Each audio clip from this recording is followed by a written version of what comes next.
मित्रांनो नमस्कार. आजच्या भागामध्ये खूप मोठा ट्विस्ट घडला आहे.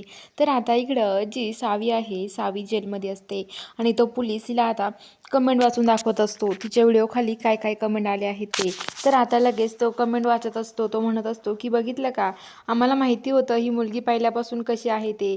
अगं तू सावी कशासाठी व्हिडिओ बनवायची? नवरा बायकोचे भांडणं कुणी जगाला दाखवेल का? ही मुलगी कशासाठी व्हिडिओ बनवत होती आम्हाला पण माहिती होतं. खूप भंगार होती ही मुलगी, असं म्हणत असतात. तर आता लगेच ते म्हणतात की सावी म्हणते की माझ्याविषयी असं कमेंट.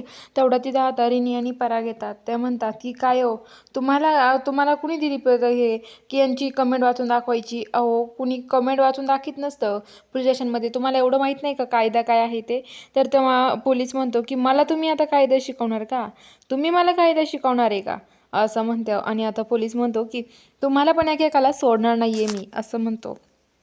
तर आता लगेच जी सावी आहे ती सावी म्हणते की रिनी पराग शांत व्हा. तर आता रिनी पराग पराग म्हणतो की हे बघा, तुम्ही हे चुकीचं करतायत, तुमच्यावरती आम्ही कायदा लागू करू नाही. तर तर ते म्हणतात की एवढी पण हिंमत करू नका माझ्यावरती कायदा लागू करताल एवढी, असं म्हणतो. तर आता लगेच रिनी पराग त्यांना बोलतात. तर ते माणूस तो पोलिसांना पण बोलतात. तर आता तेवढ्या तिथे आता जो धैर्य आहे धैर्य येतो आणि धैर्य म्हणतो की काय चाललंय हे सगळं, बास झालं तुमचं. आणि धैर्य वकिलांना घेऊन आलेला असतो.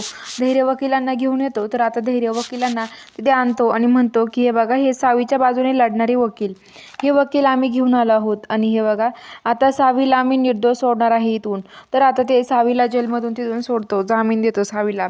आणि सावीला जामीन दिल्यावरती आता तो सावीला बाहेर जेलमधून बाहेर काढतात आणि सावीचा हात पकडतो आणि सावीला ओढत ओढत घेऊन येतो आणि लुटून देतो आणि म्हणतो की हे बघ, चल इथून निघ आणि हे बघ माझ्याशी आता बोलू नको परत. तर सावी म्हणते अहो धैर्य, तुम्ही तरी माझं बोलणं एकदा ऐकून घ्या ना. अहो धैर्य, खरंच मी काही केलेलं नाही आहे, मी निर्दोष आहे. तर धैर्य म्हणतो की मला नको सांगू सावी तू, मी काय करू, मी नाही ऐकून घेणार तुझं बोलणं. आणि सावी म्हणते धैर्य हे बघा, असं काही करू नका हो तुम्ही, अहो माझ्यावर विश्वास ठेवा, खरंच मी असं काही केलेलं नाही आहे. धैर्य आता म्हणतो की जेव्हा तुझी साडी फाटली होती ना तेव्हाच मला कळलं होतं. तर आता इकडं लगेच जे वकील असतात ते अंगदचे वकील येतात. ते म्हणतात की हे बघा, ही केस कोर्टापर्यंत आली आहे, आम्ही आता केस लढायला तयार आहोत. लढायची का केस मग? तर आता लगेच सावी म्हणते केस. तर आता सावीला पण खूप टेन्शन येतं. तर बघूया आता पुढील भागात काय घडणार आहे. बघायला चॅनलला सबस्क्राईब करून घ्या.